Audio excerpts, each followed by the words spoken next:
రండి. పక్కా next time.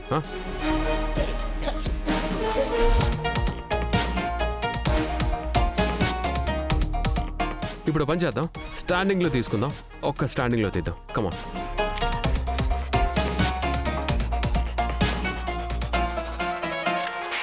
Very good, very good.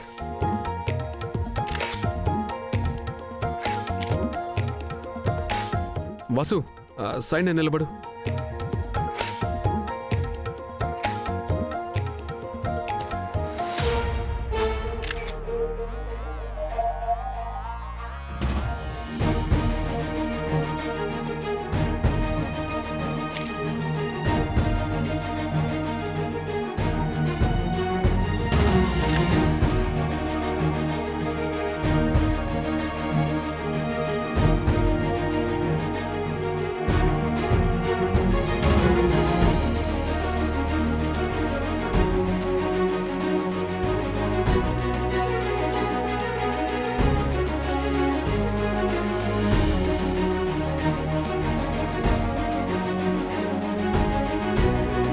Thank you ma'am.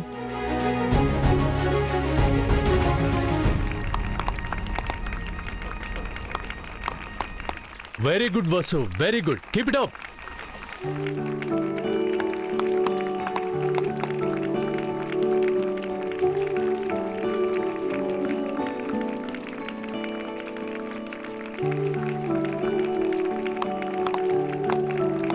Congratulations magician.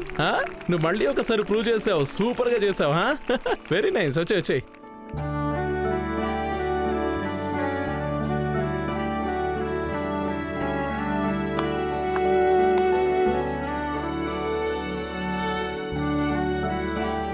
అత్త, తొందరగా ఇవన్నీ తీసేసి నాకు విముక్తి కలిగించు.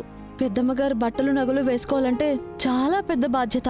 ఈరోజు ప్రతి ఒక్కరికి నీలో పెద్దమ్మగారి రూపం కనిపించింది. పైగా ఇదంతా ఈ నగలు బట్టల కారణంగా కాదు బంగారం. నిజానికి నీ కళ్ళల్లోనే నిజాయితీ, ఇక మొహంలో తేజస్సు కారణంగానే వచ్చింది.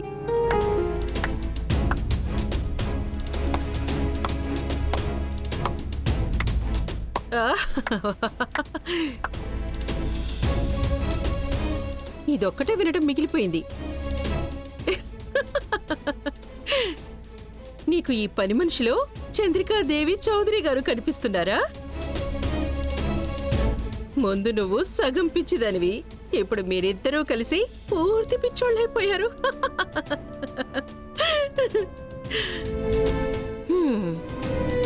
ఫోటోషూట్ కి ముందు అక్కయ్య నీకు ఈ పని మనిషిని తయారు చేయమని ఆర్డర్ ఇచ్చారు, అందుకే నేను ఏమీ అనలేకపోయాను. కానీ ఇప్పుడు నువ్విక్కడ ఏం చేస్తున్నావు? ఈ పని మనిషికి అసిస్టెంట్గా ఉండటానికి జీతం తీసుకుంటున్నావా, నా ఇంట్లో తీసుకుంటున్నావా? చిన్న మేడం, నేను ఊరికే నోర్ముయ్. నాకు నువ్వు చెప్పే సోది వినాలని లేదు, అర్థమైందా? నోరు మూసుకొని గదిలో నుంచి వెళ్ళిపో. అలాగే బయటికి వెళ్ళేటప్పుడు గది తలుపులు కూడా మూసేసి వెళ్ళు.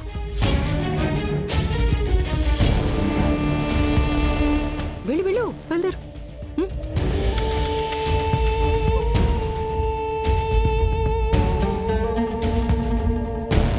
అత్త, అరే భయపడకు, నిన్నేం మింగేయంలే.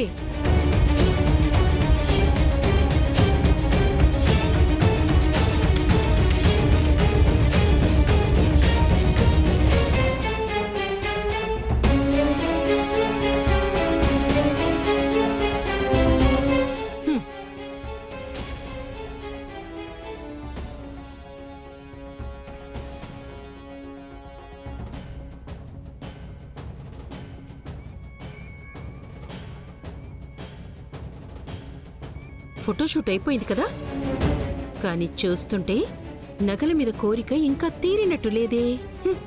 తొందరగా మొత్తం నగలన్నీ తీ, ఒక్కొక్కటిగా నాకు పెట్టేసేయ్.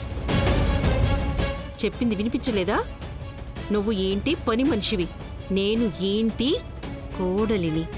నేను ఎలా చెప్పానో ఎదురు చెప్పకుండా అలా చేయటమే నీ పని, అర్థమైందా? తీయి. మేడం, ఈ నగలు పెద్దమ్మగారివి. నోరు మూసుకొని పని మొదలుపెట్టు. మేడం, నిజం చెప్పనా? నీ మొహం చూసిన తర్వాత నాకు బుర్ర పాడైపోతుంది. అది కూడా తీ. మేడం, మిమ్మల్ని ఒక విషయం అడగనా? నాకు ఈ నగలు పెట్టేంత వరకు నీ చేతులు పనిచేస్తూ ఉంటాయి కదా, అలాగే నీ నోరు కూడా ఆడించుకోలే. సారిక మాటి మాటికి ఇంత జాలి చూపించదుగా. మేడం, మీకు నేనంటే ఎందుకు అంత కోపం? అంటే నేను ఏదైనా తప్పు చేసుంటే నాకు చెప్పండి మేడం, నేను వెంటనే సరిదిద్దుకుంటాను. తప్పు సరిదిద్దుకుంటావా? అయితే నువ్వు ఈ దివాణా నుంచి బయటికి వెళ్ళిపోవాలంతే. ఎందుకంటే నువ్వు ఈ ఇంటికొచ్చిన దగ్గర నుంచి ఈ ఇంటి పద్ధతి మారిపోయింది. మొత్తం అందరూ వసు పేరునే జపం చేస్తూ కూర్చుంటున్నారు ఇక్కడ. అది నేను అస్సలు సహించలేకపోతున్నాను. ఏం అవసరం ఉందని ఈ పల్లెటూరి పిల్ల ఇక్కడ పట్నం రావటానికి? అరే, అక్కడే ఊర్లోనే పెళ్లి చేసుకుని ఉండాల్సింది కదా. అది నేను అస్సలు సహించలేకపోతున్నాను. ఏం అవసరం ఉందని ఈ పల్లెటూరి పిల్ల ఇక్కడ పట్నం రావటానికి? అరే, అక్కడే ఊర్లోనే పెళ్లి చేసుకుని ఉండాల్సింది కదా. మేడం, నేను మా నాన్న దగ్గర ఉండటానికి వచ్చాను. పైగా మీకు పల్లెటూరు అంటే ఎందుకంత ఇబ్బంది? మీరు కూడా ఊరు నుండే వచ్చారు కదా. నువ్వు మాట్లాడే ఇలాంటి మాటలంటేనే నాకు చాలా చిరాకు. ప్రశ్న అడక్క ముందే చటుక్కున సమాధానం చెప్పడానికి రెడీగా ఉంటావు.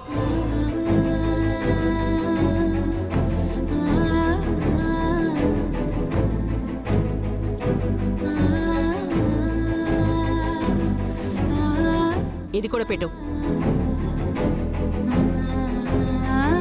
పాపిడి బిళ్ళ తీసి.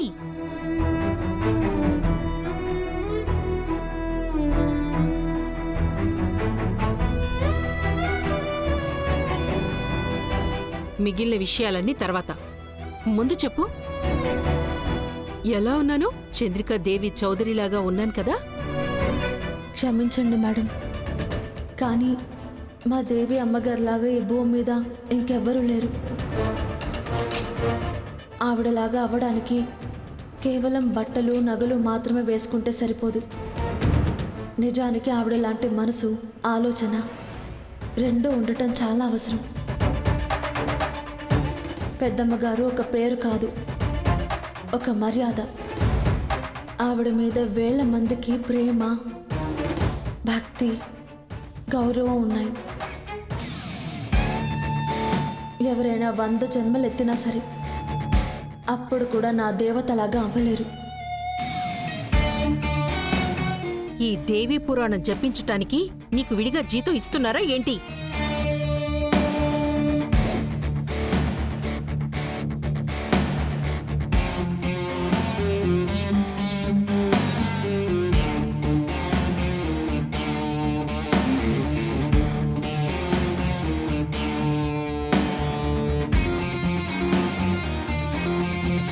ఎవరు ఏమన్నా సరే, తర్వాత చంద్రికాదేవి చౌదరి అయితే నేనే.